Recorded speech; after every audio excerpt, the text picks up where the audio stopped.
everyone, I'm Mind, and this is set number 80048, the Mighty Azure Lion from the LEGO Monkie Kid theme. This set contains 789 pieces, 5 minifigures, and will retail for $79.99 in the US. This set does not officially release until June 1st, 2023, but it was sent to me early by the LEGO group through the LEGO Ambassador Network, but all opinions expressed in this video are my own. Before I get started, I'd just like to ask you guys please like the video and subscribe to the channel if you're new. I'm doing early reviews of all of the new June 2023 LEGO Monkie Kid sets, as well as the new Ninjago sets and new LEGO City sets. So if you like these videos and you want to see more, by liking this video and subscribing to the channel, I'll help put those videos in your feed as soon as they're posted, and also really help support me and the channel. But with all that being said, let's get on to the review. So here's the main build of this set, this giant mech for the Azure Lion of the Azure Lion. I don't believe this guy's appeared in the show yet, so I'm not sure if in the show this actually is going to be a mech, or if it's just going to be a transformation for the Azure Lion. Regardless, the set itself is basically a mech, so that's what I'm going to treat it as for this video. And I think conceptually it's very cool. For one, Azure is a color we don't see used all too often, especially on something like a mech, so this guy definitely stands out on a shelf. And you'll hear me talk about this more when we get to the minifigures in this video, but I feel like on a tiny little minifigure of the Azure Lion, all these colors feel like a lot in one little place. However, when it comes to a big build, I feel differently. I think these colors actually work a lot better. So just taking in the entire thing, I think it looks great. It's very clear what it's supposed to be, like that is a lion face at the very top, and then it's got the arms and the legs and everything, and the colors just look fantastic, super unique. But let's take a look through each individual part of this build to see how it actually holds up close. So starting at the feet of the mech, they're very long and thin. The mech has 3 individually posable toes that sort of wrap around the front like you would expect a cat's toes to.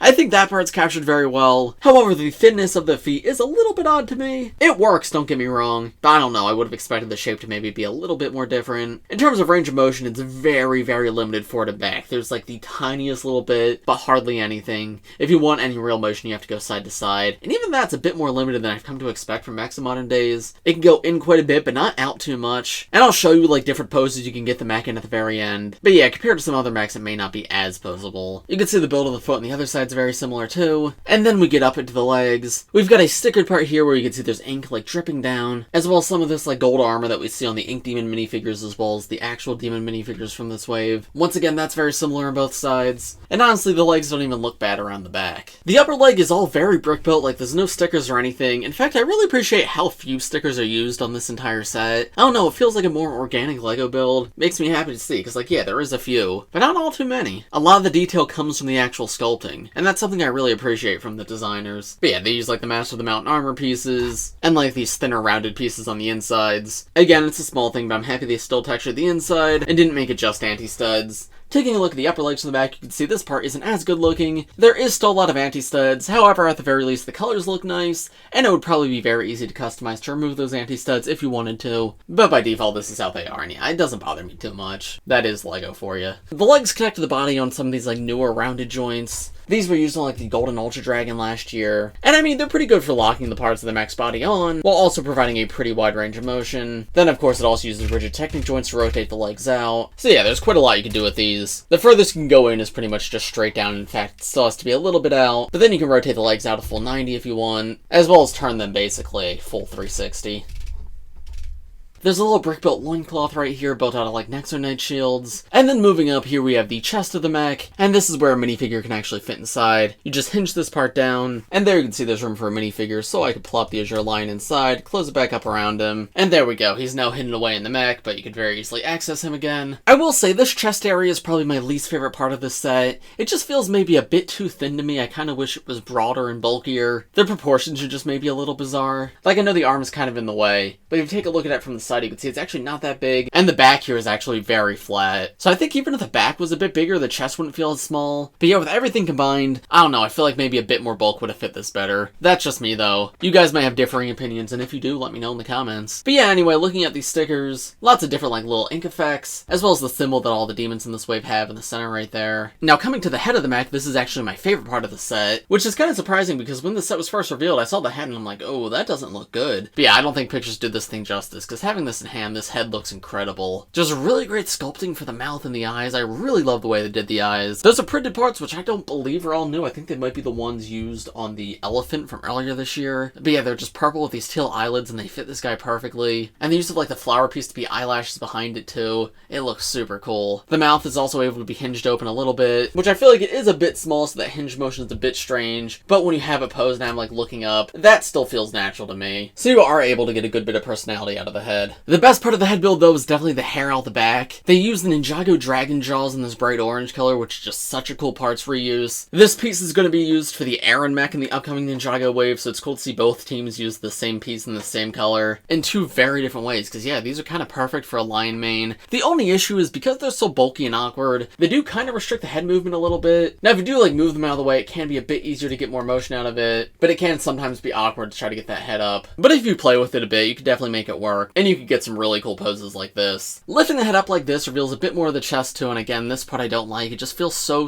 thin. I wish they added a bit more here. We also now see the shoulder pads as we come down to the arms, and these shoulder pads, I get why they're here, but I don't know, I didn't need them. They're just a little bit awkward. They use like these standard LEGO like tooth or claw pieces, and they're on little mini ball joints, so you can rotate them around if you want, move them side to side. And honestly, the movement there is more of a hindrance than a good thing in my opinion. Like, I guess the reason they move is so they don't restrict the movement of the arms, but on the other hand, they're just one of those things that's so easy to knock out of place, especially if you're playing with this, right? All you have to do is knock one of these teeth in a weird way and it just doesn't look right. So it's not a bad part of the build per se, but it's just something that, like, probably not my favorite. I suppose it can look cool when you've got it all posed right, but I just really don't think it adds too much. Coming to the actual arm though, I love the pieces they used. They did a great job making it feel very organic. They used the Marvel Mech cockpit piece for the shoulders right here, and that's to sort of cover up the actual joints. And that's something I really love, especially when you do have that armor piece down. You can't even see the actual joints at all. You can see it uses the same joint system as the legs, though. There's another sticker piece on that cockpit with some more of that ink symbolism. And then we come down to a little elbow joint, which has a pretty standard range of motion, like what you'd expect from a normal elbow. There's a full 360-degree spin, and then you can also hinge it in a little bit or out a little bit, but not beyond like what a normal human arm could do. On this lower arm, you've got another sticker piece with some ink on it, and lots of different like textured and rounded pieces just to give this a nice shape, which I do appreciate. I think it looks good. And then the hand has 3 individually posable fingers or claws, as well as the thumb at the base, which does have some articulation to it, however it's a bit different. Still though, you can move it to help pose this guy. And then the other arm is basically exactly identical, but the big difference is I've got him holding a sword in this hand. So if I unwrap the fingers from the sword, we can actually remove it, and you can move it to the other hand if you wanted to. But here's the giant sword in zone. It uses one of these new golden blade pieces from earlier this year. These are basically the same stickers that we saw on the shoulders. Yeah, all around very cool design for a blade. Basically feels like a big version of the minifigures blade, which you'll see in a moment. But I like it. As far as like giant mech swords go, this one's very unique. Especially like at the hilt and everything. They did a great job designing this. I'm super happy with it. Now taking a look at the back of the mech, there's a tiny little tail back here. There's a LEGO egg piece in gold to top off the tail, which honestly I think is super cute. And then finally on the mech's back, you can see there's a giant build of the Scroll of Memory. This is just connected on with a little Technic piece, but it could very easily be removed. There's a full look of the mech's back with that scroll removed. And there you can see more of what I was talking about with that thinness. Yeah, there's just something a bit off about those proportions. I feel like he should have more bulk to him. But now taking a look at the build for the scroll itself, I think this is honestly pretty good. They use like these garage door pieces to be like the different parts of the scroll, but this is honestly exactly how it looks in the show, so that was really smart to use that piece. And yeah, there's no way to like unfurl the scroll. It's always going to be rolled up like this, but there is a bit of a play feature with it because the scroll could double as like a cannon. You can see out the front, this is actually a 6-stud stud shooter, which you've never seen these before. What I basically just have to do is turn this at the very front, and then 6 different studs will shoot out.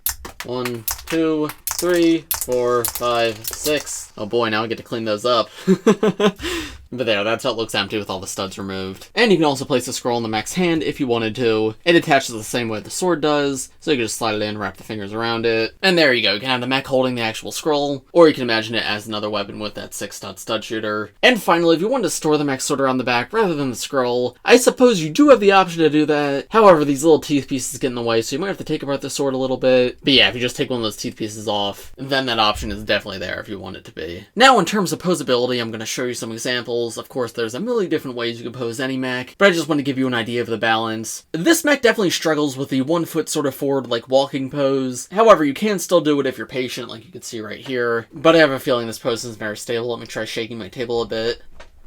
Yeah, there he goes. What it does do really well with, however, is the wide stances on the legs, where I've got them more spread apart. Alright, I'm trying to test out the balance gun 1 foot pose, because a lot of mechs surprisingly can do this one. However, this one's seeming to struggle a bit. It's possible there's a way to do it, but I tried a lot of different configurations, and yeah, it doesn't seem to like it. I think it's probably because the feet are too thin at the sides. If it had a bit of a wider base, it might be able to do it. So yeah, I would definitely say the posability on this mech's a little more limited compared to like other sets from Monkey Kid or from other themes, but you could still get a lot of personality out of it, such as like what I have right here. And maybe if you're an engineer or something, you might be able to find exact poses to give yourself more options than I had. But I think that's about all I have to show you on the main build, at least for now. So now let me move on to the one side build in this set, then the minifigures, and then I'll give you my overall thoughts as to whether I think this set's worth it or not. Here is the one and only side build in this set, this little cloud from Monkey King, and this is very similar to builds we've gotten in many other Monkey Kid sets before, because often when Monkey King's in a set, he comes with a cloud to ride on. However, I don't know, this one's cute. I like all the different rounded pieces, feels very fluffy and, well, cloud-like. It's a bit smaller than previous iterations too, which is nice to see. However, it doesn't come with any stand to put it on, which that would have been nice, because I liked how previous versions had that. But yeah, not much else to say on it. You can see there's just 2 studs to stand a minifigure right here, and there's how Monkey King looks riding on it. It's a cool inclusion, I'm happy it's here, but I just don't have a ton else to say. So here are the first 2 minifigures in the set, the 2 new and exclusive minifigures in this set. We have Monkey Kid in his transformed monkey form, as well as Pigsy in his power-up suit. Now this version of Monkey Kid is very similar to other sets that he comes in this wave. This outfit is just the standard outfit for this wave, however it is all new for this wave. But the exclusive part about this guy is that new face print, where you can see he's partially into his monkey transformation. To go with that, he also has the monkey tail attachment out the back, and this monkey tail piece is not new. I believe it was originally introduced for Scratchy in the LEGO Simpsons minifigure series, and then it was recolored in black for Monkey Kid for the Shadow Monkeys for last year. So yeah, not new to get here, but still cool to see. Helps make this version of Monkey Kid more unique. But of course, the coolest part is that face print, where now you can see he's got like a little bit of a monkey nose, the red paint around his face is orange instead, and he now has the gold eyes that Monkey King is known for. Of course, same standard hairpiece that he always has with the headband around it. So taking that off, we can see the face print up a little bit closer. And yeah, I mean, it's still very clearly MK, but he's just more of a monkey now. Lots more fur on him. I think that face print's actually really good. But if we turn it around, you can see the alternate face, and I have been informed that this face actually is all new for this set, however, just barely. It's very, very similar to another face that we've gotten pretty commonly. I'll put a picture of the other face print on screen. You can see this one has a slightly different shaped mouth, and the eyebrows are a little bit different. So yeah, I would have preferred an entirely new face rather than one that's so similar, but I suppose this is better than just reprinting the other face in its entirety. But now moving on from the face print, in terms of accessory, Monkey Kid just comes with like a standard staff like Sensei Wu uses, and then his leg print is not new for this wave, it's the same one from last year's summer wave. However, it is still a pretty good one, so honestly it works here. Dual mold the legs, which is always nice to see, and I love like the little teal belt that he has. That's a fun splash of color. And then of course, as I mentioned, his jacket is all new for this wave. Oh, while not exclusive, it's a fun way to mix things up. He's got a puffier jacket, so I guess it could be used for different weather conditions, and I think it's kind of neat how one arm is red and the other one's black. It kind of fits in with the whole monkey transformation, because maybe that arm's now covered in fur, but if you're not using him in his monkey form, then maybe that's just the color of the sleeve. Now there is no arm printing, which last year's version of Monkey Kid for the summer did have, so that would have been nice to see. However, I don't think it's a huge deal that he doesn't have it. And then turning him around the back, you can see there's that cloud symbol in the back of his torso, and that's actually printed in metallic silver, which I think is a fun way to mix things up, because I'd expect that to be white. But no, that actually looks really good. So yeah, very cool new variant of MK. Just as like a standard MK suit, I do like this look, but the coolest part about this figure is of course the monkey transformation. I think that was transferred into minifigure form super